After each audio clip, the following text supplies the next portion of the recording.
ಭಾರತ ದೇಶಕ್ಕೆ ಮುಪ್ಪು ಇದೆ ಅಂದುಕೊಂಡ್ರೆ ಅದು ಕೇವಲ ಚೀನಾದಿಂದ ಮಾತ್ರ. ಈ ಮಾತನ್ನು ಹೇಳಿದ್ದು ಸ್ವಾಮಿ ವಿವೇಕಾನಂದರು. ಈಗ ನಿಜವಾಗಲೂ ನಾವು ಆ ಪರಿಸ್ಥಿತಿಯಲ್ಲಿದ್ದೇವೆ. 4 ದಿಕ್ಕುಗಳಿಂದ ನಮ್ಮನ್ನು ಸುತ್ತಿ ಯುದ್ಧಕ್ಕೆ ಕಾಲೆಳೆಯುತ್ತಿದೆ. ಮತ್ತೆ ಈಗ ಚೀನಾದ ಕಾಲು ಮುರಿಯಬೇಕೆಂದರೆ ನಾವು ಕೂಡ ಯುದ್ಧಕ್ಕೆ ಸೈ ಎನ್ನಬೇಕೆ? ಅವಶ್ಯಕತೆಯೇ ಇಲ್ಲ. ನಾವು ಜಸ್ಟ್ ನೋ ಅಂತ ಹೇಳಿದರೆ ಸಾಕು.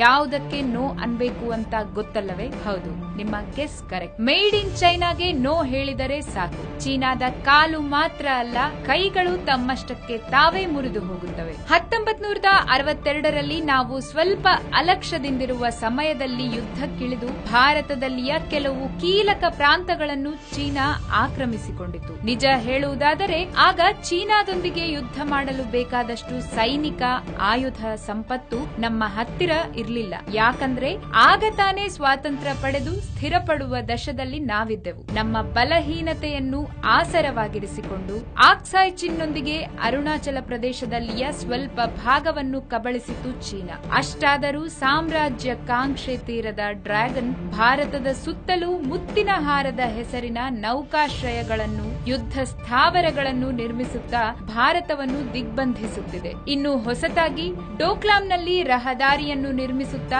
ಈಶಾನ್ಯ ರಾಷ್ಟ್ರಗಳೊಂದಿಗೆ ಭಾರತದ ಸಂಬಂಧಗಳನ್ನು ಮುರಿಯಲು ನೋಡುತ್ತಿದೆ. ಇದಕ್ಕೆ ಅಡ್ಡಿಯಾದ ಭಾರತದ ದಳಗಳು ಚೀನಾಗೆ ಗಟ್ಟಿಯಾದ ಪೋಟಿಯನ್ನೇ ನೀಡುತ್ತಿವೆ. ಒಂದು ಇಂಚು ಕೂಡ ಮುಂದೆ ಬರದಂತೆ ಅಡ್ಡಿ ಹಾಕುತ್ತಿವೆ.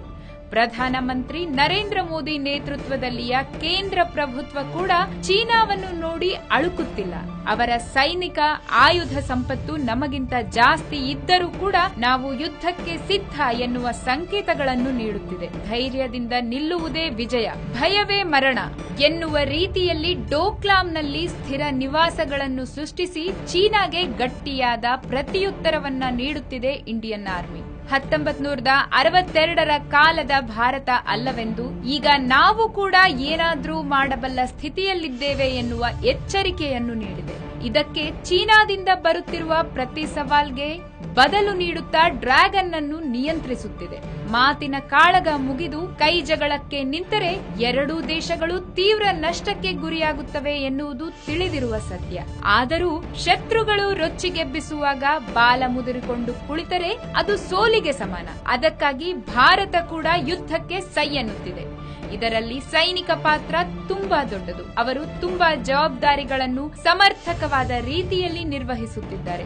ಮತ್ತೆ ನಾವು ಮಾಡಬೇಕಾಗಿದ್ದಾದರೂ ಏನು ಮಾಡುವುದು ಎಂದು ಮುಂಬೈನಲ್ಲಿಯ ಶಾಲೆಗಳ ಪ್ರಧಾನ ಉಪಾಧ್ಯಾಯರು ತಮ್ಮ ಆಚರಣೆಯೊಂದಿಗೆ ನಮಗೆ ಮಾರ್ಗನಿರ್ದೇಶನ ನೀಡುತ್ತಿದ್ದಾರೆ.